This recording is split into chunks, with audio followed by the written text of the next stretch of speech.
Bienvenue dans cette nouvelle vidéo. Aujourd'hui on va analyser le numéro de Enzo Wayne, un magicien français qui fait partie de la troupe de diversion sur TF1 et qui a fait une tournée mondiale avec la troupe des illusionnistes avec plein de magiciens différents. Aujourd'hui on va analyser son numéro, je vais vous expliquer comment il a fait un numéro réussi, comment il a écrit son histoire, le choix de la musique, on va analyser tout ça. Mais juste avant, si t'es pas encore abonné à cette chaîne YouTube, je t'invite à le faire en cliquant sur le bouton rouge s'abonner juste en dessous de la vidéo. C'est parti, 3, 2, 1, on y va pour le numéro de la chaise Colta d'Enzo Wayne. Bonsoir à tous. Depuis toujours, les magiciens utilisent une méthode bien particulière pour Alors déjà, il y a une belle ambiance un peu mystérieuse, le fond noir derrière lui. Car le pouvoir de la magie est d'abord lié à tu vois. notre vision et notre perception. Elle repose sur un principe très simple, le détournement d'attention. Je le connais par cœur. Donc j'aimerais tester votre regard et vous demander une seule chose ce soir. Soyez très attentif. Bon là tu vois c'est la première partie du numéro, c'est-à-dire que ambiance assez sombre qui s'illumine au fur et à mesure. Tu vois que là au moment où je mets pause on voit un peu les faisceaux lumineux et tout, alors que de base il était vraiment dans le noir, la lumière était que sur lui pour attirer toute l'attention. Et là en fait il joue la corde un petit peu de dire voilà, il explique un peu la magie, il explique que ça se passe sur le détournement d'attention. Donc on se doute qu'il va nous faire un numéro avec le détournement d'attention et tu vas voir c'est très intéressant avec ce qu'il va faire par la suite. Et tu vois comme je te dis que peu à peu le décor s'allume, il y avait tu vois la petite musique qui s'est lancée, petite musique calme pendant qu'il parlait et là tu vas voir boum ça va s'accélérer et là il va donner le rythme au numéro. Mais souvent on dit que dans un numéro de magie, comme je te l'ai déjà dit dans la vidéo où on avait analysé le numéro de Clakentos, que je te mets juste ici, on dit que voilà, dès les premières secondes, il faut que ça soit impactant. Lui, tu vois, au début, on est un peu hypnotisé, tu vois, par ce qu'il dit. Donc tu vois, il fait pas un effet visuel ou autre, par contre il t'emmène dans son histoire et le texte est très bien choisi, tu vois, chaque mot est bien choisi pour amener le mystère et amener ce qui va se passer par la suite. Donc on continue. Écoute bien la musique qui va changer.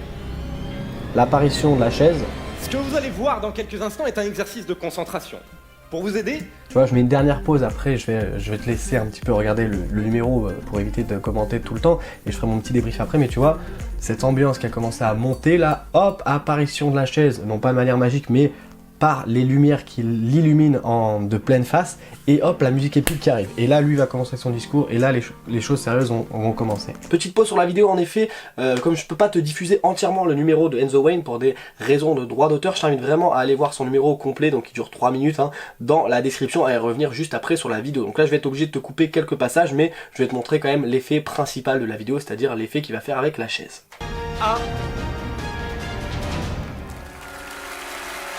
Et il est assis là-bas. Voilà, alors ça c'est le premier effet. Alors pas la peine de demander comment il a fait tout ça, je ne dirai rien parce qu'évidemment je respecte le travail d'Enzo et je ne vais pas ici dévoiler. En revanche, tu vois l'importance de l'effet impactant. C'est-à-dire que son texte au départ, comme je te l'ai dit, il n'a pas commencé par un effet et tout pour attirer l'attention, il a commencé par un mystère, mais là derrière, boum, il prouve tout ce qu'il a dit. Il a parlé de misdirection, de détournement d'attention, donc la misdirection c'est le détournement d'attention. Il a parlé comme quoi il fallait pas le quitter des yeux et tout, donc vraiment il prévient les gens, et malgré le fait qu'il t'ait prévenu, que tu restes attentif, que tu vois ses mains jusqu'à la dernière seconde, hop, il arrive à faire ça. Donc ça c'est le premier choc du numéro. Et après c'est important d'aller encore plus loin, et tu vas voir c'est ce qu'il va faire, donc de mettre la barre encore plus fort. C'est pour ça quand tu crées un numéro de magie, surtout fais pas ton meilleur effet dès le début, mais vas-y crescendo, tu vois. Là il a fait son petit texte, l'apparition du matériel qu'on voit derrière lui, il se met sous la chaise, on se demande ce qui va se passer et boum, un effet miraculeux. Donc on continue.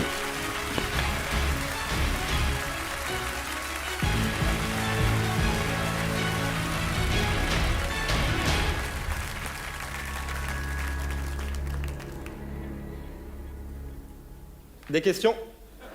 Oh oui, plein. Comment j'ai fait? Bon, la petite touche d'humour là, un magicien ne très révèle importante. jamais ses secrets. Quoique pour nous. Sauf qu'ici, le principe utilisé Bah oui. est encore plus incroyable que l'illusion elle-même. Là c'est très intéressant, tu vois, c'est très intéressant. Alors bon, ça tu le rencontreras pas dans toi, enfin si tu pourrais le rencontrer peut-être s'il y a un présentateur ou quoi lorsque tu fais une prestation. C'est que tu vois là, Patrick Sébastien, bon il le fait très souvent, c'est-à-dire qu'avec Bernard Billis par exemple, je sais pas si tu l'as déjà vu, quand il fait des tours de cartes aux tables, il est là tous les 2 secondes à lui faire un commentaire. Là tu vois que Enzo, t'as Patrick Sébastien qui interagit beaucoup avec lui, tu vois. Ah on veut savoir, ah on a des questions, bah oui, il fait des remarques, tu vois. Et je vais te remettre un peu en arrière, tu vois que Enzo il continue son speech, il met pas de côté Patrick Sébastien en l'ignorant, mais il continue son speech de manière que, en fait c'est prévu quoi, c'est son speech, c'est-à-dire que il l'ignore mais sans l'ignorer. Alors c'est compliqué à comprendre, mais ce que je veux dire c'est que il entend les questions, il fait genre d'y répondre, mais en fait c'est son texte qui continue. Regarde, tu vas voir, je vais te remettre un petit peu en arrière, t'entends, fais bien attention, tu vois, aux commentaires de Patrick Sébastien, tu vas voir que lui, malgré ça, il commence pas à casser le numéro, il continue dans son enchaînement, et ça c'est très important. Non, un magicien ne révèle jamais ses secrets. Quoique pour nous. Sauf Tu vois qu'ici, le principe utilisé Il continue son est texte, encore et ça c'est plus vraiment intéressant. incroyable que l'illusion elle-même. Alors exceptionnellement pour vous ce soir, je vais vous expliquer exactement comment ça marche. Depuis le départ, j'utilise les lumières. Les lumières de la scène pour capter votre Soyez attention. attentifs là. Pour vous montrer certaines choses. Mais surtout, pour vous cacher des choses. Alors on va le refaire une deuxième fois. Mais cette Un fois-ci, petit je vais pas débrief pouvoir après tricher. pour éviter de te spoiler le Je vais numéro. utiliser cette combinaison réfléchissante et la lumière noire pour vous montrer comment on peut passer d'un point A à un point B en une fraction de seconde. Très intéressant.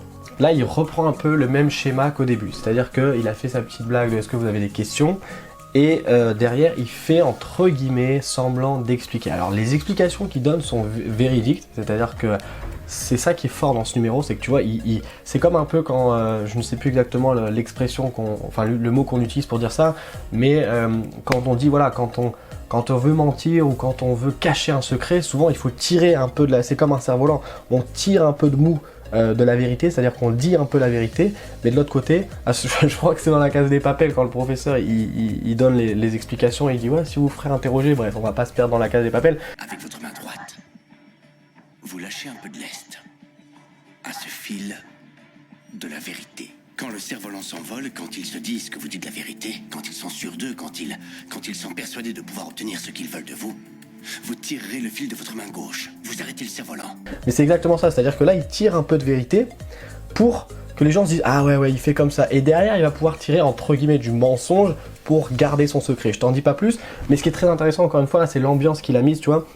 C'est-à-dire que il est parti dans sa petite blague des questions, derrière il a expliqué un petit peu comment il a fait, musique calme, et là il pourrait le refaire une deuxième fois, mais ça serait bête. Donc il explique qu'il va le refaire, mais avec les entre guillemets explications qu'il a données, pour que nous on soit plus attentifs à ce qu'il va faire. Tu vois, ça évite de refaire deux fois la même chose, mais en même temps il y a un petit plus, et donc lui il arrive à créer cet enthousiasme chez les spectateurs qui, si on leur avait dit bon je vais le refaire, ils auraient dit bon bah c'est bon on a vu, là ils ont envie de comprendre, ils ont envie de remarquer ce que Enzo leur a dit, et du coup ils vont être encore plus attentifs à ce qui va se passer. Donc là il capte vraiment l'attention de ses spectateurs, pour ceux qui l'auraient pas déjà capté avant. J'ai voulu vous offrir ce secret pour vous inviter à découvrir la magie autrement. C'est reparti. Donc là, même schéma, tu vois, il va se... Sauf que là, ce qui est fort, je mets une petite pause, ce qui est fort, c'est que là, techniquement, je dis bien techniquement, les gens savent ce qui va se passer puisqu'il a expliqué. Donc c'est ça qui est vraiment incroyable. C'est comme si tu voyais la femme coupée en deux et que le magicien te disait bon, en fait, il y a deux filles dans la boîte, regardez bien, tu vois, et après tu le refais. C'est ça qui est vraiment fort dans ce numéro.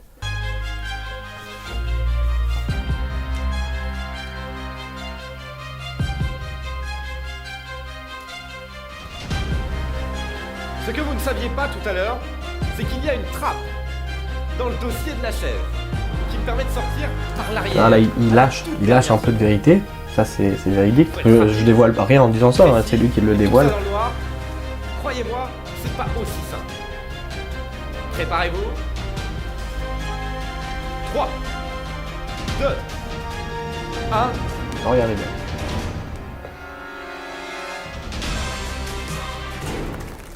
Et il est de l'autre côté.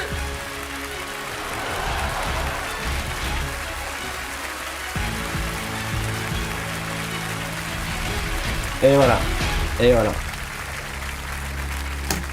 Le numéro se termine là, après il y a une petite conclusion, mais l'effet de surprise. Encore une fois, j'en ai parlé, je sais plus dans quelle vidéo, je crois que c'est comment écrire un numéro de magie, ou alors c'est la vidéo avec Clakento, je sais plus, mais je sais que je te l'ai déjà dit, c'est les effets de surprise. C'est-à-dire que, au-delà du fait que tout ce que tu vas faire dans ton numéro doit être magique, si par exemple je prends, là je te prépare une prochaine analyse de numéros que tu verras d'ici quelques jours, c'est effet de surprise sur effet de surprise. Et également le fait que chaque action qu'il fait est magique. Mais là, tu vois, il t'a emmené dans son speech, il t'a emmené dans son histoire, et à la fin, fausse explication. Mais encore une fois, il tire un peu de vrai pour derrière t'amener à ce qu'il fait là, Et donc en soi, tout ce qu'il a dit, comme je te dis, moi je révèle rien, c'est son numéro, tout ce qu'il a dit est en particulier vrai. Sauf qu'à la fin, nous on pense tout savoir, quand je dis nous c'est les spectateurs, et hop, à la fin il arrive encore à créer cette surprise. Et là vraiment, il a emmené les spectateurs dans... Tu sais, c'est un peu comme quand t'es dans un train fantôme et que ton cœur il bat à 2000 à l'heure, que tu vois un fantôme, puis derrière t'as peur, après finalement tu rigoles, après tu as repeur, enfin tu vois, tu passes par différentes émotions. Là c'est clairement ça, première émotion de son numéro, t'es complètement choqué, tu fais wow, le magicien est fort. Deuxième émotion, t'es content, tu dis ah, il nous explique. Troisième émotion, t'es compréhensif, tu vois, tu dis ah oui ok il fait comme ça.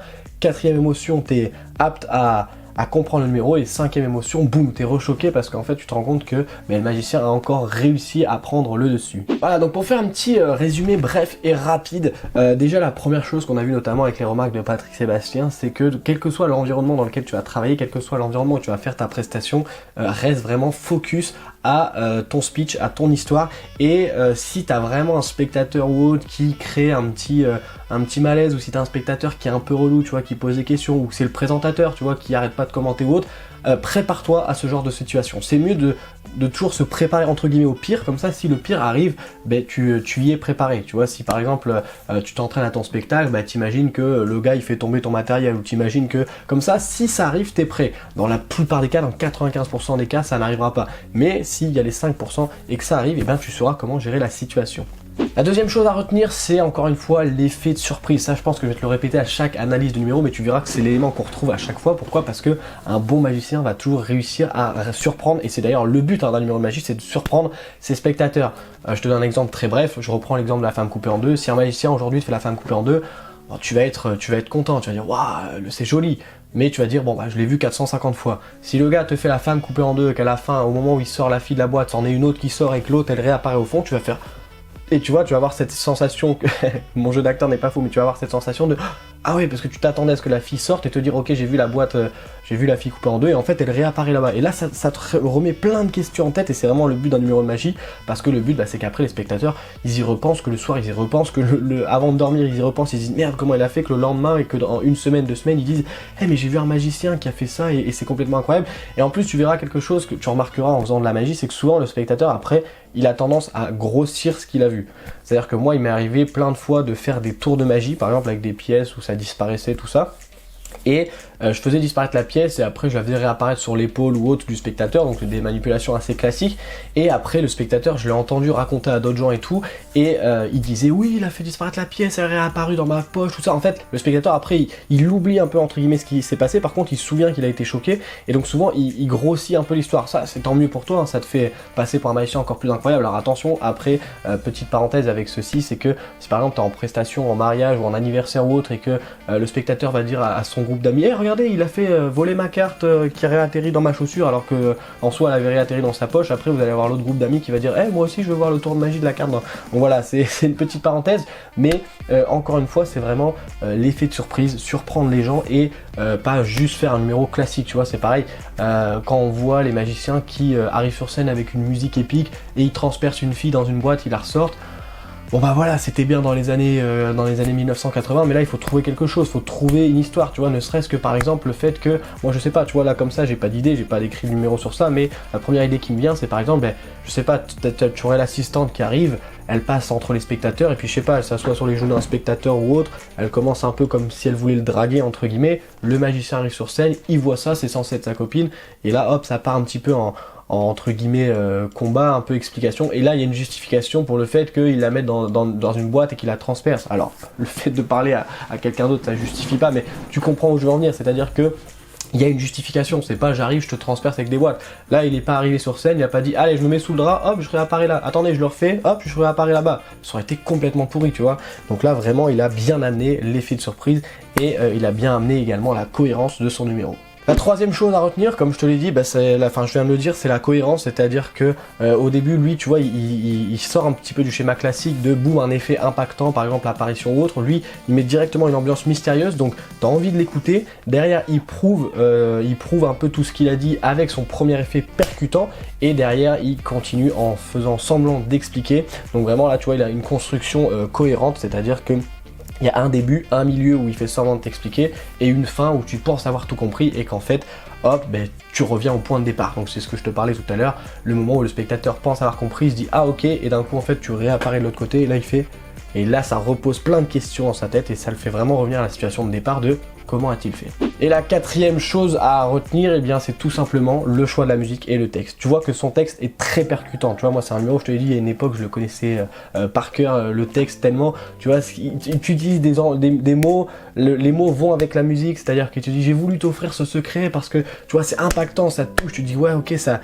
Il met dedans également, en fait c'est les 3 points importants, les 3 derniers points importants, c'est vraiment musique, lumière et texte. C'est-à-dire qu'il a un texte cohérent, il a une musique qui est cohérente avec le début où c'est mystérieux et derrière le tan tan tan tan tan tan, tu vois, un peu mystérieux, et les effets lumineux qui, tu vois, même à la fin quand ça s'allume sur le complice qui est en tenue blanche et boum ça se rallume sur lui, tout est calculé de A à Z, et ça c'est un travail difficile, je te dis pas que ça va être facile à faire, mais par contre c'est vraiment très important, la musique, le texte et la lumière, c'est vraiment les 3 points très importants du numéro. Et voilà, on arrive à la fin de cette vidéo. Comme j'avais pu te le dire sur l'analyse de Clay Kentos, n'hésite pas à revisionner la vidéo pour être vraiment attentif à ce qu'Enzo a fait, aux conseils que j'ai pu t'apporter. Ça va vraiment t'aider dans tes futures créations de numéros, ou même dans les numéros que tu as déjà écrits. Nous, on se retrouve très prochainement sur YouTube. Et puis n'oublie pas que j'ai sorti ma nouvelle formation, comment gérer le stress en magie. Vous êtes très nombreux à me dire je stresse en magie, j'ai peur des gens, j'ai peur d'aborder, j'ai peur de la manière dont ils vont réagir. Donc je réponds à toutes ces questions et je te donne plein de conseils, plein d'explications, et puis je te donne plein d'exercices à faire pour pouvoir gérer ce stress. C'est le premier lien en description, ma formation comment gérer le stress en magie. Nous on se retrouve très prochainement sur YouTube, à très bientôt, que la magie reste avec toi, ciao.